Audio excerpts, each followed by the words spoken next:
On Sunday, July 13th, Carl and I had a really lovely dinner with my parents in Jacksonville, where I was delighted to see that my husband, Carl, actually had a good time talking to my dad. Sadly, later that night when we got home, my spidey senses went off and I asked to see some of his messages because I had an uneasy feeling about something. And I discovered that he was having an affair with his therapist. Now, he says it wasn't physical, but it was definitely emotional. And first, despite the fact that we are open and poly, we have rules. You can still cheat. You can be in an open poly relationship and still cheat, which is what Carl has done. We have rules that certain people are off limits. There are also professional rules like that both he and she, a psychologist is professionally not supposed to engage with their patient that way. In fact, they have to wait like 2 to 7 years in order to have some sort of relationship like that, or they're supposed to ethically. Well, I discovered that Carl had a secret TikTok messaging thing with his psychologist, Emma Wilson, from Anniston, Alabama. Now, this situation was complicated by the fact that I see Emma's husband, and I know that from our sessions together that he would rather her fuck a stranger in an airport and not tell him than have an emotional affair. So now I'm in this awkward position of, she has been messaging my husband. She's grooming him. I can see. I'm a fucking savant. I can see the emotional math. I can see the grooming. I can see the patterns. Pattern recognition is my thing, motherfuckers. Anyways, she sends him messages undermining me, talking about adult women shouldn't post stuff like this on TikTok. Then she sends these messages talking about lingerie, asking what I wear to bed, and then telling him that she has everything from glamour shit to trailer park trashy and stuff. Why is she inviting him and encouraging him to visualize her in her underwear? She fishes for compliments. He does respond to some, but in his favor, he's a fucking autistic retard, and I can say that because I'm also an autistic retard. I've got my own fucking shit. Fuck that. I can say whatever the fuck I want. You can't tell me I can't use a word, especially if it applies to me. Anyways, who should be leaving for Ohio. He should have left for Ohio earlier. I already told him that he should leave. I don't want to see him. I want a break. We need a long break. He needs a long break from me because he needs to learn to appreciate me and to actually handle this. Because if he doesn't actually appreciate me, he does not deserve me. He cheated on me. He violated my trust. He cheated on me after driving me to change my own beliefs, to open our relationship up to polyamory so that I could deal with him not actually being present in our relationship physically, emotionally, or mentally. Now that I'm here, I'm thankful.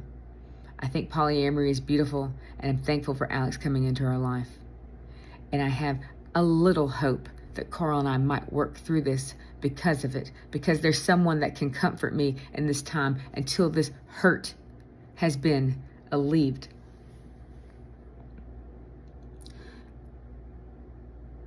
Carl and I talk about, when I find these messages, I just start crying and scream like I've never screamed before. I leave the room. I try not to slam. So I slam a door into the bathroom and I go away. I put space between me and him and I tell him to leave. He's got a hotel room for work. Leave. Go to the hotel room. I don't want to talk to him. Well, he lowers his voice and calmly asks, "May I stay? Can we talk?" And I'm like, okay. And so we talked for several hours, and I talked to him about how I hurt him, and I go through these messages one by one, trying to break them down for him. And he says that he can see that he was wrong and that they were both playing. He doesn't admit to actually having an emotional affair at this time. He doesn't admit to actually flirting. He just agrees to overstepping, And so we calm things down, and I can't sleep, so I stay up painting, hurting my body. He goes to bed because he's got to work. Well, the next day, he comes home, and later that evening, I asked to see his phone. I tell him, I was like, okay, for a week, I want to see your phone and check your messages. That's not something, we share everything with each other, but I don't normally check his fucking phone, and I asked. I just fucking share everything that I do with him because you shouldn't have secrets in a marriage. Anyways, the next night, Monday, July 14th, I check his phone to see if he's had any messages or has sent any messages. And then I decide to go all the way back to the beginning. And then my heart is so hurt. I'm so hurt that I shake. My whole body's shaking for over an hour. Like, how could you? How could you be this dumb? How could you be this stupid? How could you do this to me? How could you do this to us? How could, this is exactly what I warned you about. I told you that it's not that I don't trust you. I don't trust other women. But you know what? I should have realized that I shouldn't trust him because he's freaking retarded.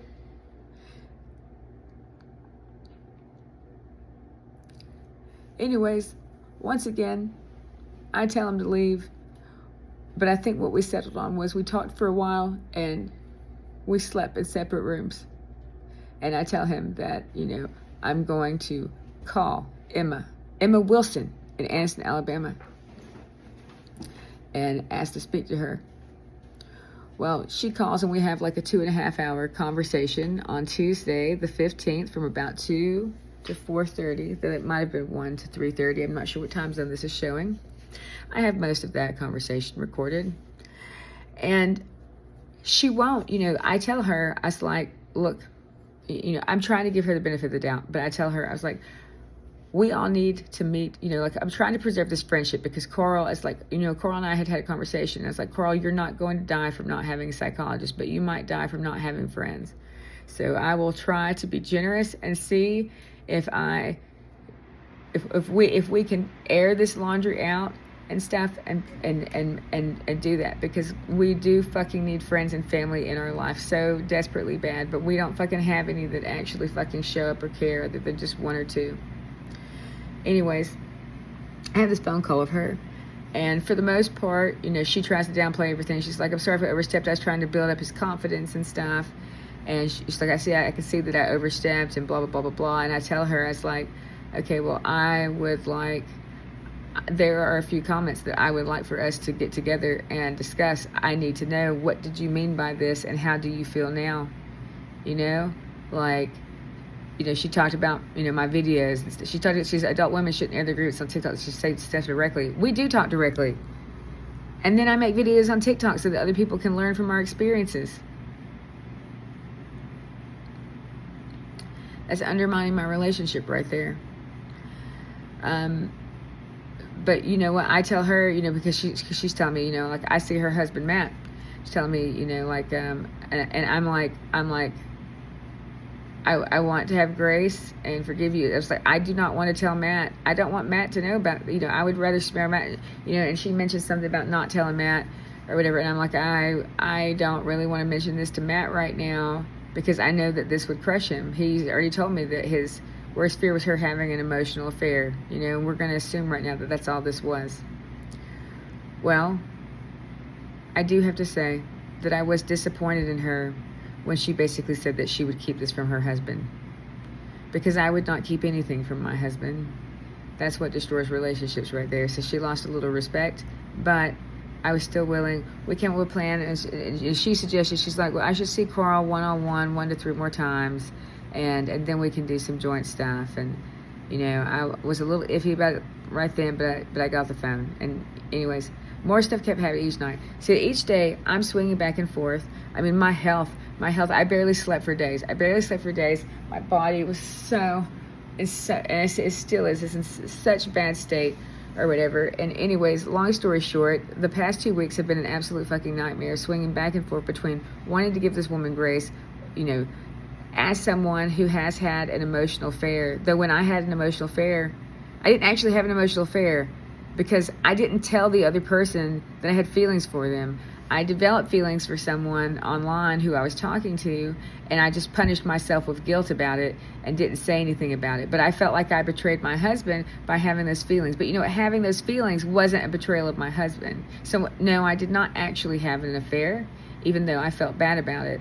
I just had feelings that it sucked to keep to myself, that I made myself feel guilty about. He has had an affair because he interacted and he encouraged and he flirted and he broke rules that we had between us in our relationship. And he should know better, She definitely should know better, being in a professional position. Well, my mental and physical health is suffering. I have been on the verge of collapse off and on. All of the crazy ass shit you have seen on the internet in the past week has been me trying to do whatever it takes to fucking get this goddamn autistic motherfucking retard to fucking realize that he needs to ask for help.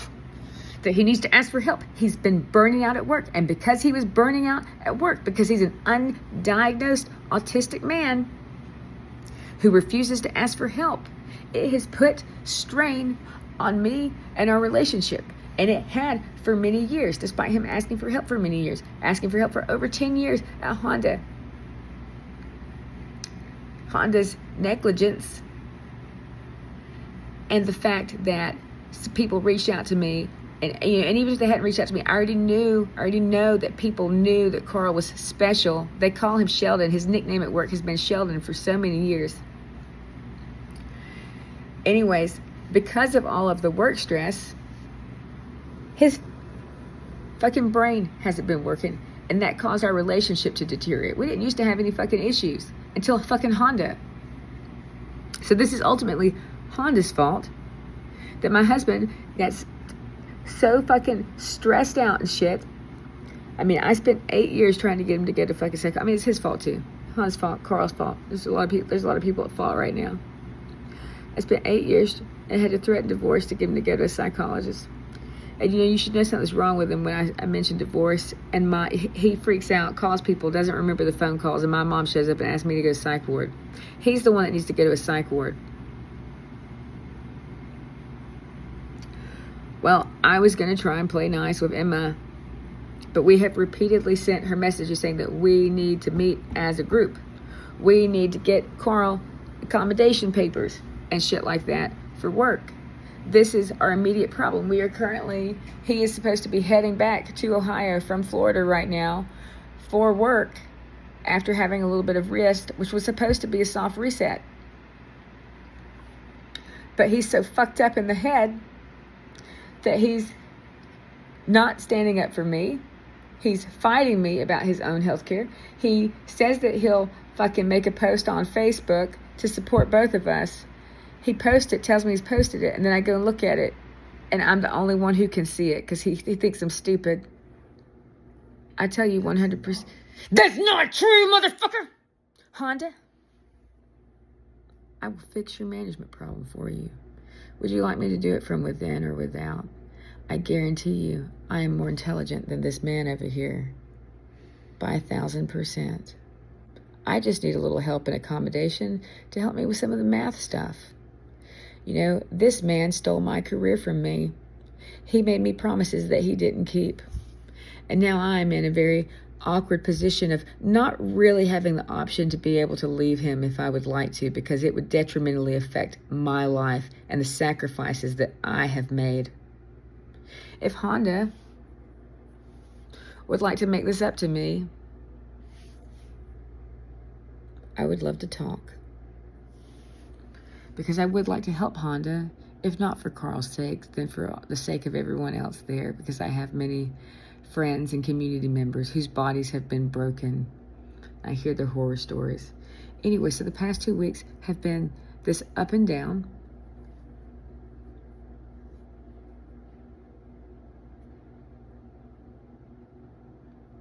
You cheat, you lie, you disrespect me. You essentially add fuel to the fire with your coworkers. You say you don't like Kevin. I didn't say I don't like Kevin. You did say you don't like it. See, now you're lying. No, you told me yesterday when he messaged you, you don't like him. You don't know why you interacted with him. Are you seriously telling me this? This is how messed up you are? I probably have it recorded that he said he doesn't like Kevin, and now he's saying that he didn't say that. If I said that, that's not what I meant. Well, you said you didn't know why you responded, and you said this and that and that. I should have. Yeah, I said it just. Yeah, he said it. Anyways, you know what? I don't like Kevin. I went out to dinner with him. I don't like Kevin. And after that dinner, you said that you didn't really care for him either. But now that you know this is going to be public, you're going to say this? So you're lying once again. All right, Carl. You are delusional and mental. People think I'm delusional for my... No. Carl, Yeah. get your things and get out of this hotel. Get your things and get out of this hotel. If you do not, I will call the police. I will not. You've come to that. Yes, we have come to this, Carl. We have come to this. When you lie, when you cheat, you lie and you don't stand up for me. When you let me take all the hits and you take no responsibility and you won't fight for us and you won't fight for us. Get out of this hotel room.